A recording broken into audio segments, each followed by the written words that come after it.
అదురుతుంది. ఏం చేస్తున్నావు ఈరోజు స్పెషల్? అదురుతుంది చేసింది ఉల్వచారు, అందుకే అదురుతుంది. బయటనే వర్షం పడుతుంది. ఉల్వలు ఉడకబెట్టినా చారైంది, కొన్ని ఉన్నాయి. ఇవి నీకు పోసేస్తా తిను, బాగానే ఉంటాయి.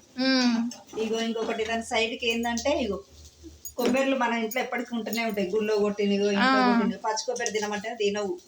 దాన్ని మంచి సన్న ముక్కలు చేసిన, మిక్సీలో వేసిన, 4 ఎల్లిపాయలు వేసిన, కొంచెం జీలకర్ర వేసిన, కొంచెం రుచి వేసిన, మిక్సీ పట్టి ఇగో బజ్జి మిర్చిలు మంచి కట్ చేసి ఇగో ఇది అదే ఇది మనకు ఇట్లా అన్నంలో సైడ్కైనా తినొచ్చు, లేకుంటే ఇది అన్నంలో కలుపుకొని కూడా తినొచ్చు, బాగుంటుంది. ఇక నువ్వు తినంటావు కదా, ఇగో నీ గురించి ఇట్లా చేస్తున్నా.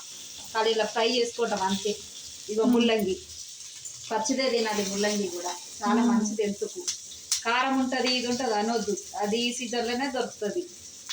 2 డేస్కి ఒకసారైనా చిన్న చిన్న ముక్కలు కొంచెం కట్ చేసి తిను. సరే తింటా. చూడు.